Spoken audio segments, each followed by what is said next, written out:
हा बघा किती छान पांढरा शुभ्र सॉफ्ट उपवासाचा ढोकळा तयार झालेला आहे। चवीला खूपच छान लागतो आणि बनवायलाही खूप सोपा आहे। नमस्कार, मी कविता's टेस्टी फूड मध्ये सर्व खवय्यांचे पुन्हा एकदा स्वागत करते।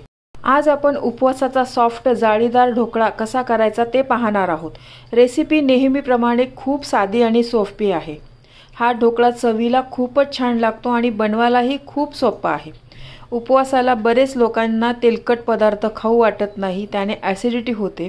विशेष करून नवरात्रात बरेच लोकांचे 9 दिवसाचे उपवास असतात। 9 दिवस काय खायचा हा प्रश्न पडतो, त्यासाठी हा ढोकळ्याचा बेस्ट ऑप्शन आहे। हा ढोकळा अजिबातच तेलकट नाही।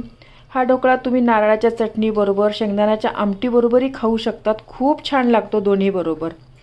रेसिपी नेहमीप्रमाणे भरपूर टिप्ससह तुमच्याबरोबर शेअर केलेली आहे। चला तर उपवासाचा सॉफ्ट जाळीदार ढोकळा कसा करायचा ते पाहूया। तुम्ही या चॅनलला अजून सबस्क्राइब केले नसेल तर जरूर सबस्क्राइब करा, ते निशुल्क आहे। यासाठी लागणारे साहित्य, इथे एक वाटी मी भगर घेतलेली आहे। या भगरीला बऱ्याच ठिकाणी ना वरईचे तांदूळ पण म्हणतात आणि हिंदीमध्ये ना समाके चावल म्हणतात त्याला। अर्धी वाटी दही, 2 चमचे साबुदाणा, एकदम बारीक चिरलेली हिरवी मिरची, किसलेलं आलं, मीठ आणि इनो। सर्वात आधी आपण ही भगर आहे ना, भगर आणि हा साबुदाणा ना मिक्सर मध्ये बारीक करूया। एकदम बारीक पावडर नाही करायची आपल्याला, एकदम थोडंसं रवाळ राहू द्यायचंय। जास्त जाड पण नाही आणि जास्त बारीक पण नाही, अशी पावडर करायची। हे बघा मी मिक्सर मध्ये ना असं बारीक करून घेतलेला आहे। एकदम जाड पण नाही, बारीक पण नाही, जसं आपला बारीक रवा असतो की नाही तसं हे बारीक करून घेतलेलं आहे। एका बाउल मध्ये ना हे मिश्रण काढून घेते मी। याच्यामध्ये हे दही घालते मी आता। दहीने जास्त आंबट नका घेऊ तुम्ही। हे सगळं आता मिक्स करून घेते।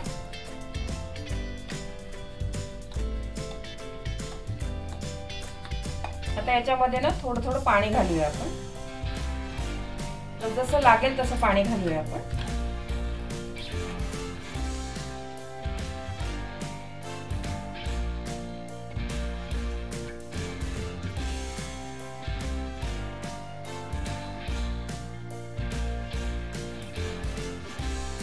हे मिश्रण बघा मी इतपत पातळ करून घेतलेलं आहे। याच्यामध्ये ना चवीपुरतं मीठ घालते।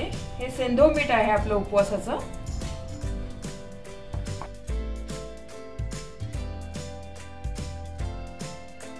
मीठ व्यवस्थित एकजीव केलेलं आहे बघा मी चांगलं।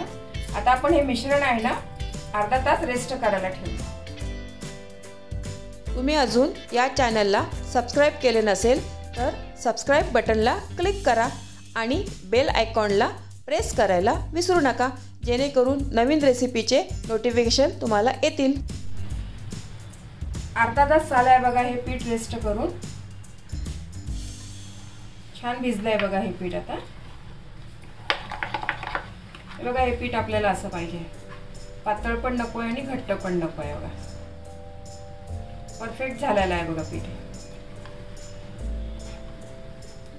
याच्यामध्ये ना हे किसलेलं आलं घालते मी आणि ही बारीक चिरलेली मिरची। याची पेस्ट करून पण घालू शकतात आलं आणि मिरचीची, किंवा असं घातलं तरी चालेल। खूप छान लागतो हा ढोकळा चवीला। आपण उपवासाचे तेच पदार्थ खाऊन कंटाळा येतो ना आपल्याला, हा नवीन पदार्थ एकदम मस्त आहे। हलका फुलका आहे पचायला पण, हा भगरीचा असल्यामुळं, आणि बनवायला पण किती सोपं आहे बघा। हे व्यवस्थित हलवून घ्या तुम्ही आलं आणि मिरची। याच्यामध्ये ना आपण आधीच मीठ घातलेलं आहे। आता याच्यामध्ये ना मी इनो घालते। तर इनो घालायच्या आधी आपण ज्या भांड्यामध्ये स्टीम करणार आहोत ना त्या भांड्याला आधी तेल लावून घेऊया। तेलाने ग्रीस करून घेऊया आपण। तेल आहे ना व्यवस्थित सगळीकडे लावून घेऊया आपण।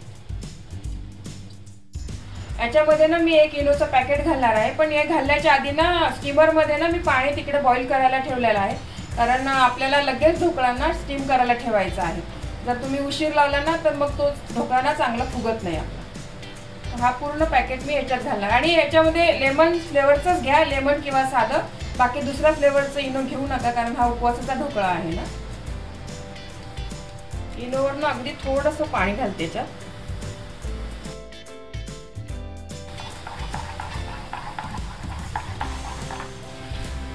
इनो ना व्यवस्थित मिक्स करून घ्या आणि एकाच दिशेने ना पीठ हलवा तुम्ही.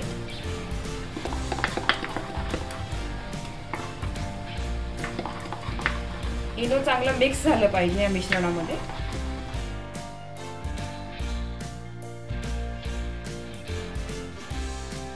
आता या डब्यामध्ये हे मिश्रण सगळं घालून देतो.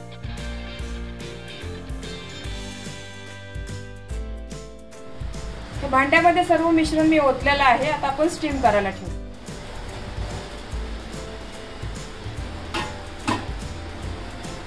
एक 15 ते 20 मिनिट ना आपण हा ढोकळा स्टीम करून घेऊ. हे बघा 20 मिनिट झालेला आहे. आपला ढोकळा बघा किती छान मस्त फुललेला आहे बघा. एक टूथपिक भी घालून बघते मी. हे बघा एकदम क्लीन निघालेली आहे बघा. मस्त झालेला आहे आपला ढोकळा. हा ढोकळा मी आता पूर्ण गार करून घेते. ढोकळा बघा आपला पूर्ण गार झालेला आहे बघा. साईडने ना याच्या कडा मोकळ्या करून घेऊया.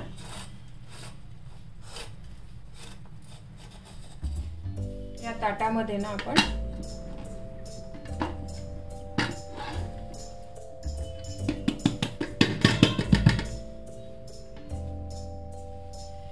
मस्त ढोकळा तयार झालेला आहे बघा आपला.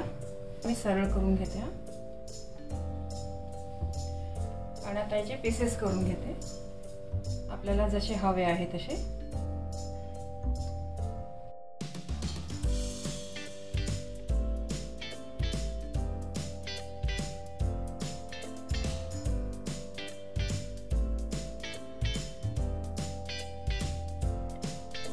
मस्त ढोकळा तयार झालेला आहे. इझिली कट झालेला आहे बघा. एक पीस दाखवते तुम्हाला. हे बघा स्पंज बघा किती छान आलेला आहे ढोकळ्याला. आता आपण याच्यावर फोडणी टाकूया. ढोकळ्यावर ना आता आपण फोडणी घालूया. मी कढईमध्ये ना थोडं तेल गरम करून घेतलंय. त्याच्यामध्ये जिरे घालते आणि मिरचीचे तुकडे.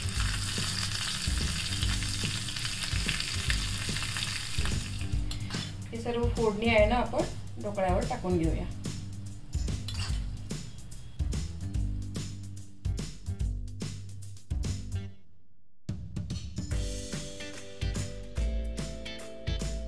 थोडीशी कोथिंबीर. तुम्ही जर उपवासाला कोथिंबीर नाही खात असाल तर नाही घातली तरी चालेल.